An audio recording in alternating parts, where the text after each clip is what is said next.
Malaria member malaria committee member भी है, ward number 90 से, मोदी नगर से हैं। ये हमारे मंच पे आए हुए हैं, अपनी बातें रखेंगे हमारे संघर्ष के, हमारी एकता को देखते हुए। जोरदार तालियां, स्वागत, जोरदार तालियां।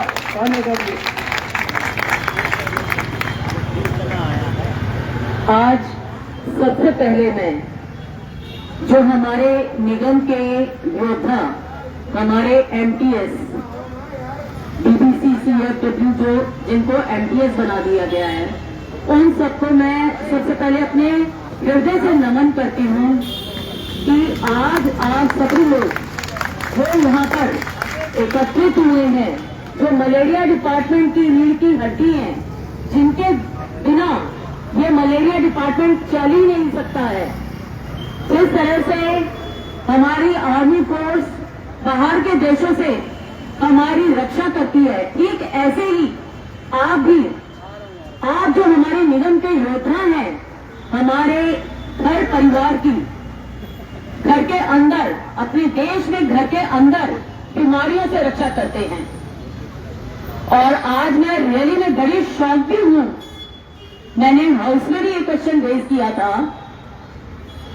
बड़ी हैरानी की बात है कि आज 17-18 दिन हो चुके हैं और 18 दिन हो चुके हैं और हमारी रीढ़ की हड्डी, हमारे निगम के जो हाथ पैर हैं, जिनके बिना एक कदम बढ़ना भी मुश्किल है, वो लोग भूख हड़ताल पे बैठे हुए हैं, स्ट्राइक पे बैठे हुए हैं और जायज मांग कर रहे हैं। बरसात का मौसम होता है, हम सब लोग आराम से बैठे हुए होते हैं, अपना चाय नाश्ता ले रहे होते हैं घरों में। जो लोग ऐसे मौसम में भी मौसम की परवाह किए बिना धूप, सर्दी, गर्मी, बरसात में बाहर निकलकर नालों में डी-लार्वा छिड़क रहे हैं, जॉगिंग कर रहे हैं, इतना मेहनत का काम कर रहे हैं, तो बड़ी शर्म की बात है हम सब लोगों के लिए कि हम उनकी जायज मांगों की तरफ ध्यान भी नहीं दे रहे। क्या मांगे हैं आपकी? मैं तो हैरान हूँ। 12 जोनों में जो ये दिल्ली बटी हुई है और 12 जोनों में सैलरीज अलग अलग, क्या 15,000 रुपए में कोई इंसान घर चला सकता है? नहीं चला सकता, कोई नहीं चला सकता। बच्चों को पढ़ाना है, घर चलाना है, खाना खिलाना है, 100 काम होते हैं। 15,000 रुपए में घर का खर्चा, बड़ी अजीब सी बात है और ये प्रशासन सुन ही नहीं रहा है। क्या मांग है आप लोगों की? सारा दिन आप काम करते रहते हैं, स्प्रे करते रहते हैं और आपको सिक लीव भी नहीं मिलती है। बीमार नहीं पड़ सकते क्या आप? ईएसआई कार्ड बना दिया, उसका फायदा क्या है? जब डॉक्टर कहे कि हाँ जी आपको 2 दिन रेस्ट करना है, आपको दवाई लेके थोड़ा सा आराम कीजिए, और जब आप डिपार्टमेंट में आके छुट्टी कहते हैं तो वो लोग आपकी तनख्वाह काट लेते हैं। रियली में प्रशासन के लिए शर्म की बात है। कुछ भी अप्रिय घटना हो सकती है, भगवान ना करे कभी कुछ हो जाए घर में, तो क्यों नहीं जॉब मिलेगी आप लोगों के परिवार वालों को? बड़ी हैरानी की बात है। 30-30 सालों से आप 15-16 हजार रुपए में रिटायर हो जाते हैं, कोई पेंशन नहीं, कोई कुछ नहीं, कैसे चलेगा सिस्टम? आज एक प्राइवेट कंपनी वाले को इतनी सैलरी मिले और सरकारी प्रशासन, सरकारी नौकरी के लिए आप लोग दर की धक्के खाएं, रियली बहुत ही शर्म की बात है। मिनिमम सैलरी भी जितनी डिसाइडेड है आपको वो भी नहीं दी जा रही है। कम से कम उतना तो दिया जाए। जब सुप्रीम कोर्ट की तरफ से आपको न्याय मिल चुका है तो प्रशासन को भी तो ये न्याय आपको देना चाहिए। मैंने हाउस में बोला भी था कि आप लोगों को एक समान वेतन मिलना चाहिए और उन्होंने बोला कि हमने कमेटी गठित कर दी है। मैंने उन्हें बोला कमेटी के अंदर ऐसा ना हो कि डेट फिर आगे एक्सटेंड हो जाएगी, हाँ जी आज हमारी बात खत्म हो गई है, अगली बार फिर मीटिंग करेंगे। ऐसा नहीं होना चाहिए। आप लोगों ने अपने सारे त्योहार बेकार किए हैं। हमने बोला था कि दिवाली का त्योहार आपका खराब नहीं होना चाहिए, कम से कम दिवाली तो आप अपने परिवार के साथ अच्छे तरीके से मना सकें, एश्योरेंस तो दिया गया था, लेकिन मुझे लगता नहीं है कि अभी तक कुछ हुआ है। कुछ नहीं हुआ। तो मैं इस मंच से प्रशासन के उन अधिकारियों को कहना चाहती हूँ, आप अपने घर में दिवाली मना रहे हैं, खुशियां मना रहे हैं, तो आप लोगों को भी पूरी खुशियां मनाने का हक है। अगर आप लोगों ने आप एमटीएस की बात नहीं सुनी प्रशासन ने, तो हम भी यहीं बैठेंगे आपके साथ और यहीं पे बैठ के अपनी दिवाली को खराब करेंगे।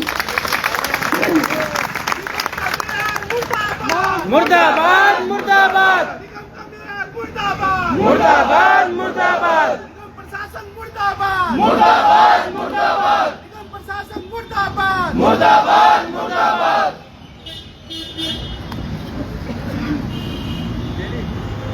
देखिए कि मैं कोई निगम पार्षद नहीं हूँ। अलका ढींगरा जी ने काफी अच्छे से चीजों को एक्सप्लेन किया। ऐसे सोशल वर्कर बहुत साल हो गए मुझे राजनीति में। कुछ चीजें मुझे कल पता लगी और सही में वो इतनी हैरान कर देने वाली है कि दिल्ली नगर निगम, जो कि दिल्ली में सब कुछ सिस्टम में देखता है, और उनके कर्मचारी जो पिछले 30 साल से इस सिस्टम की हेल्प कर रहे हैं, और वो आज लोग दिवाली के समय पर यहाँ पर भूख हड़ताल कर रहे हैं पिछले 20 दिन से, और किसी को कोई फर्क नहीं पड़ता। दिल्ली इस देश की राजधानी है। एज पर रूल भी अगर आपका सेम क्वालिफिकेशन है, सेम वर्क है, किस तरीके से 12 जोन में अलग अलग सैलरी को दिया जा सकता है, बेसिकली तो ये क्राइम है, अपराध है एक्चुअली। और जिस व्यक्ति ने ये पॉलिसी बनाई थी, मैं तो आज इस डिमांड करता हूं कि उस व्यक्ति के अगेंस्ट में इंक्वायरी इनिशिएट होनी चाहिए। क्या इस निगम में लोग बैठे हुए लोगों को सैलरी अलग अलग मिलती है? हर डिपार्टमेंट की सैलरी सेम, हर एम्प्लॉयज की सेम सैलरी है। मतलब ये हुआ कि अगर कोई साउथ जोन में है, कोई वेस्ट जोन में है, कोई करोड़वार जोन में है, तो उसकी सैलरीज अलग अलग होंगी। ये सबसे घोर अपराध है। मेडिकल लीव सिर्फ बंधुआ मजदूरों की तरीके से इसका मतलब ये लोग ट्रीट कर रहे हैं। अगर आप लोगों को बीमारी के समय भी छुट्टी नहीं मिलती है। कोरोना का टाइम हम लगता है शायद भूल गए हैं, जब आप लोग सड़क पर कोरोना के टाइम पर हर घर घर जाकर सब कुछ चेक कर रहे थे। हमें ये समय नहीं भूलना चाहिए, वो कभी नहीं वापस आ सकता, और फिर हमें आपकी सबकी जरूरत पड़ेगी। आज जब वक्त है, आज के समय में जब डेंगू चिकनगुनिया की बीमारियां फैल रही है, आप लोगों को आज फ्रंट पर होना चाहिए था। मजबूरी में आप लोगों को स्ट्राइक करनी पड़ रही है, क्योंकि 15,000 रुपए में 14,000 रुपए में 10-15 सालों से आप काम कर रहे हो और कॉन्ट्रैक्ट की तरह काम कर रहे हो,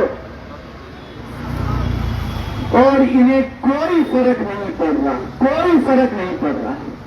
कमेटी बना दी जाती है। ये फैसला कमेटियों का है क्या? कुछ तो ह्यूमैनिटेरियन ग्राउंड होना चाहिए। एज ए ह्यूमन बीइंग भी आप सोच लीजिए कि अगर यहाँ बैठने वाले अधिकारी अगर बीमार हो जाएं तो क्या उन्हें छुट्टी नहीं मिलती होगी? और अगर आप लोग बीमार हो जाएं तो छुट्टी नहीं है, समान वेतन नहीं है। आप क्या किसी की काम करते ना हो तो डेथ हो जाए तो उसके भी ह्यूमैनिटेरियन ग्राउंड नहीं है। बने हुए हैं लोहे के बिल्कुल ठीक कह रहे हैं, लोहे से ही बने पड़े हैं। समझ में नहीं आता कि इस मामले में जिसमें मतलब इससे जेन्युइन डिमांड हो ही नहीं सकती, मैं कहता हूं आपकी मोस्ट जेन्युइन डिमांड है। और यही रिक्वेस्ट करना चाहूंगा as a social worker to all of these guys कि बहुत जल्दी डिसाइड कीजिए। नहीं तो मुझे एक बार बताइए, जो लोग वहां बैठे हुए हैं वो भी अपनी 14, 15, 16, 18,000 रुपए सैलरी लें और एक बार अपने घर का खर्चा चला के दिखाएं। एजुकेशन फीस कितनी है सबको पता लग जाएगा, घर के खर्चों में महंगाई कितनी है अपने आप पता लग जाएगा। तो आज हम जब यहाँ पर आए, हमें भी कुछ चीजें कुछ दिन से पता लगी। अलका जी ने आवाज हाउस में उठाई, आम आदमी पार्टी ने भी हाउस में आवाज उठाई, और हम आप सभी के साथ खड़े। लेकिन मैं तो ये कहूंगा कि 250 वार्ड के 250 निगम पार्षद आप लोगों के साथ बैठे हैं यहाँ पर, और मैं बताता हूँ ये 1-2 दिन के अंदर ये फैसला ले लेंगे, लेकिन फैसला सभी पार्टीज के लोगों को यहीं पे पड़ेगा, और वो तभी आप लोगों के साथ, तभी वो जो डिमांड है उनको समझ में आएंगे, जबकि इसकी जरूरत नहीं पड़नी चाहिए थी, इन्हें ये बात समझ में आ जानी चाहिए थी। तो हम आपके साथ ही हैं, कभी किसी को लगे कि हम कुछ और हेल्प कर पाएंगे किसी और जगह पर, चाहे वो लीगल पॉइंट ऑफ व्यू से ही हो, हम बिल्कुल रेडी हैं। ऑलवेज अवेलेबल है, मोती नगर में हमारा ऑफिस है, हम हमेशा अवेलेबल है, और यही भगवान से यही चाहूंगा कि जल्दी जल्दी इन सबको सद्बुद्धि दे और मेयर साहब इस पर जल्दी से डिसाइड करें, और आप लोगों के समान वेतन और बाकी डिमांड्स को माना जाए, ताकि आप भी हंसी खुशी घर पर दीपावली को मना सके। Thank you very much. संघर्ष करें, हम तुम्हारे साथ हैं। मैडम संघर्ष करें, हम तुम्हारे साथ हैं। मैडम संघर्ष करें, हम तुम्हारे साथ हैं। मैडम संघर्ष करें, हम तुम्हारे साथ हैं। धन्यवाद धन्यवाद धन्यवाद धन्यवाद धन्यवाद धन्यवाद विपक्ष के नेता धन्यवाद धन्यवाद धन्यवाद। निगम प्रशासन मुर्दाबाद मुर्दाबाद मुर्दाबाद मुर्दाबाद।